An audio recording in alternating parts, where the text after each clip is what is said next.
Hello everyone, welcome back to my channel motion professor therapy. आज हम जो condition के बारे में बात करने वाले हैं वो है फ्रोजन शोल्डर। फ्रोजन शोल्डर को आम भाषा में हम कंधा जाम के नाम से भी जानते हैं।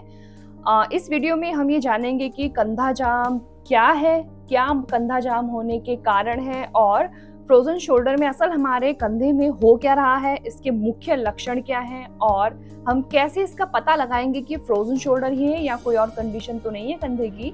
तो ये सब जानकारी आज मैं इस वीडियो में शेयर करने वाली हूँ, तो वीडियो को लास्ट तक जरूर देखिएगा क्योंकि ये बहुत ही ज्यादा कॉमन होता जा रहा है फ्रोजन शोल्डर, और इसको सही वक्त पे जान लेना ही इसका पहला ट्रीटमेंट है। तो लेट्स स्टार्ट आवर वीडियो।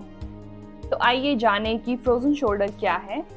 तो नॉर्मली हमारा जो जॉइंट होता है उसके बाहर एक कैप्सूल की लेयर होती है, मतलब कि हमारा जो कंधे का जॉइंट है उसके बाहर एक परत होती है जिसको कि हम कैप्सूल बोलते हैं। ये एक झिल्ली की तरह होती है जो कि ट्रांसपेरेंट होती है, मतलब जिससे आर पार देखा जा सकता है।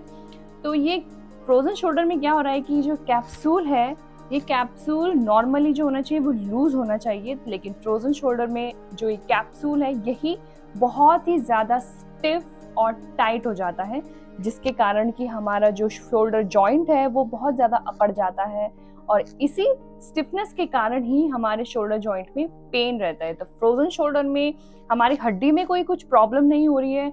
प्रॉब्लम कहाँ आ रही है, जो हमारी हड्डी के बाहर एक परत है जिसको हम कैप्सूल बोलते हैं, वो टाइट होता जा रहा है, जिसके कारण की अकड़न और दर्द देखने को मिलता है। तो ये है फ्रोजन शोल्डर।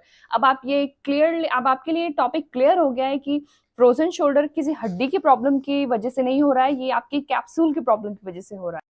तो आइए अब बात करते हैं कि फ्रोजन शोल्डर के क्या कारण है। तो इसका जो मुख्य कारण है वो अभी तक पता नहीं चल पाया है। अभी तक ये अनक्लियर है कि फ्रोजन शोल्डर क्यों होता है, लेकिन किसी भी कारण की वजह से जिसमें हम अपने कंधे को लंबे समय के लिए नहीं चला पाते हैं, उन कंडीशंस में फ्रोजन शोल्डर होने के चांसेस बहुत ही ज्यादा है।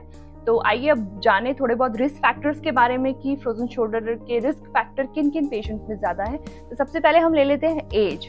40 से ज्यादा के एज में जो पीपल 40 अबव है, उन पेशेंट्स में वो फ्रोजन शोल्डर होने के चांसेस बहुत ही ज़्यादा होते हैं। और अब बात करते हैं सेक्स के बारे में। तो फ्रोजन शोल्डर मेल्स से कंपैरिजन में फीमेल्स में ज़्यादा पाया गया है। अब इसके बाद बात करते हैं इमोबिलिटी, मतलब कि हम किन किन कारणों से कंधे को नहीं चला पाते। तो सबसे पहला कारण है कंधे को ज़्यादा ना मूव कर पाना, वो है फ्रैक्चर। अगर हमारे कंधे के जॉइंट के आसपास कहीं पे फ्रैक्चर हो जाता है तो हमारा कंधा लंबे समय के लिए प्लास्टर कास्ट में चला जाता है, जिसके कारण की मोबिलिटी कंधे की बिल्कुल नहीं हो पाती और यही बाद में फ्रोजन शोल्डर का कारण बनती है। दूसरा इसका कॉज है रोटेटर कफ इंजरी। अब आइए हम जानते हैं कि रोटेटर कफ क्या है। रोटेटर कफ जो है वो हमारे कंधे के मसल्स को बोला जाता है, क्योंकि ये ग्रुप में हमारे कंधे को सपोर्ट करके रखती है। तो किसी भी मसल में अगर रोटेटर कफ की इंजरी हो गई या कोई प्रॉब्लम आ गई तो बाद में ये भी फ्रोजन शोल्डर का कारण बनती है। अब तीसरा कारण है फ्रोजन शोल्डर होने का सर्जरी, जैसे कि कंधे के आसपास आपकी कोई सर्जरी हुई है, जैसे कि कंधे का जॉइंट रिप्लेस हुआ है या कोई भी किसी भी और कारण की वजह से आपके कंधे की तरफ सर्जरी हुई है, तो ये भी फ्रोजन शोल्डर का कॉज बनती है इन फ्यूचर। अब आइए जाने वो और कौन कौन सी कंडीशन है जिसमें कि फ्रोजन शोल्डर होने के चांसेस बहुत ही ज्यादा है। तो सबसे पहला कारण जो है वो है पार्किंसन डिजीज। अब पार्किंसन डिजीज के लिए मैं एक वीडियो अलग से बनाऊंगी, लेकिन फिर भी एक जनरल में आपको एक जानकारी दे देती हूँ कि पार्किंसन डिजीज में क्या होता है कि हमारी बॉडी की ओवरऑल मोबिलिटी, मतलब कि हम अपने बॉडी को जो एक्टिवली मूव कर पाते हैं उसकी क्षमता थोड़ी कम हो जाती है, जो कि बाद में फ्रोजन शोल्डर का कॉज बनती है, क्योंकि इसमें भी हमारे कंधे के आसपास की मसल्स को चलाना मुश्किल हो जाता है। अब कार्डियोवैस्कुलर डिजीज, मतलब कि हार्ट की कंडीशंस में भी फ्रोजन शोल्डर के चांसेस बढ़ जाते हैं। अब वो क्यों होता है, क्योंकि हार्ट की कंडीशंस के दौरान, हार्ट में जो प्रॉब्लम होती है उसके दौरान हमारा जो पेन है वो डायरेक्ट कंधे में रेफर होता है, जिसके कारण की पेन की वजह से पेशेंट्स कंधा नहीं उठा पाते एंड यही बाद में फ्रोजन शोल्डर बनती है। डायबिटीज के पेशेंट्स में देखा गया है, अगर आप 10 पेशेंट्स ले डायबिटीज वाले तो 7 पेशेंट्स को उनमें फ्रोजन शोल्डर हो जाता है। तो डायबिटीज भी एक बहुत इंपॉर्टेंट रीजन है फ्रोजन शोल्डर होने का। एंड फोर्थ रीजन जो है फ्रोजन शोल्डर होने का वो है थायराइड। थायराइड के पेशेंट्स में भी देखा गया है, चाहे वो हाइपरथायराइडिज्म हो या हाइपोथायराइडिज्म हो, फ्रोजन शोल्डर के चांसेस इन सब कंडीशंस में ज़्यादा होते हैं। तो ये कुछ रिस्क फैक्टर्स मैंने आपको बताए हैं। ये मैंने आपको एज के फैक्टर्स बताए हैं जिसमें कि फ्रोजन शोल्डर होने के चांसेस बहुत ही ज़्यादा होते हैं। अब आइए बात करते हैं फ्रोजन शोल्डर के सिम्टम्स क्या है, यानी कि लक्षणों के बारे में। तो फ्रोजन शोल्डर का जो मेन सिम्टम है वो है पेन। तो आपको कंधे की तरफ एक कांस्टेंट मतलब कि लगातार पेन होता रहेगा फ्रोजन शोल्डर में, जो कि रात को बहुत ही ज़्यादा बदतर हो जाता है और धीरे-धीरे ये पेन बढ़ता रहता है।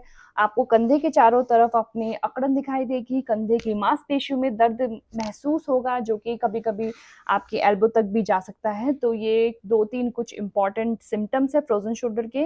वैसे फ्रोजन शोल्डर के जो सिम्पटम हैं इनको हमने 3 स्टेज में डिवाइड किया है, मतलब कि 3 स्टेज होते हैं फ्रोजन शोल्डर के। तो जो पहला स्टेज है उसको बोलेंगे हम फ्रीजिंग स्टेज।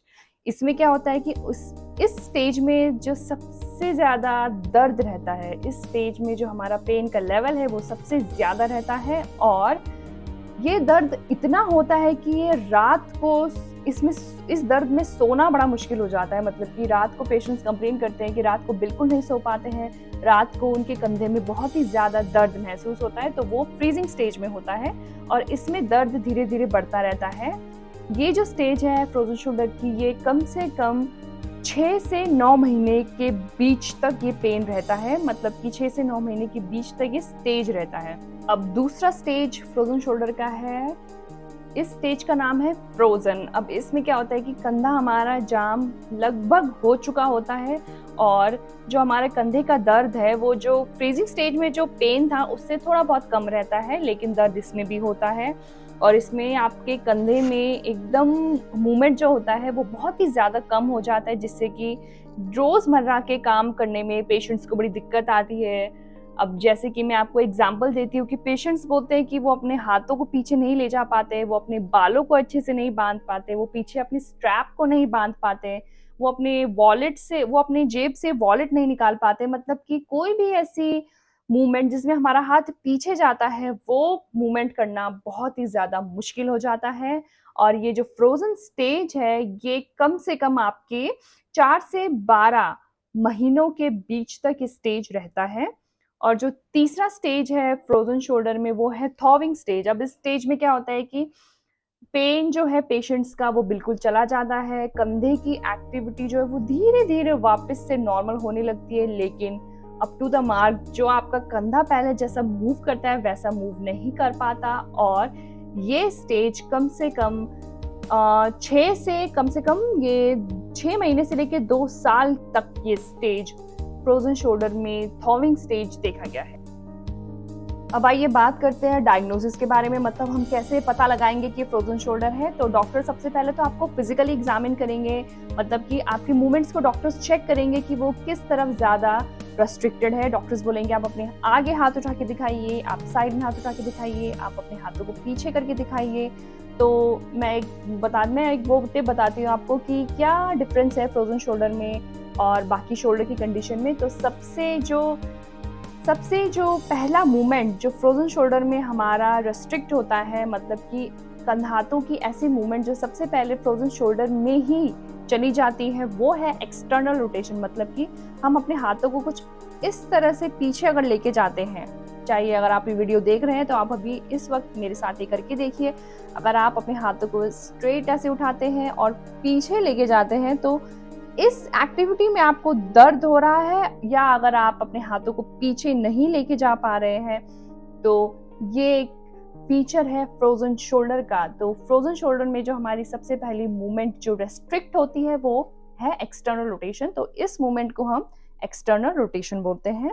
और भी मूवमेंट इसमें रेस्ट्रिक्ट होती है, जैसे कि हम अपने हाथों को साइड में उठाने में असमर्थ होते हैं, तो इस मूवमेंट को हम एबडक्शन बोलते हैं। ये भी फ्रोजन शोल्डर में बहुत ही ज़्यादा रेस्ट्रिक्ट हो जाता है।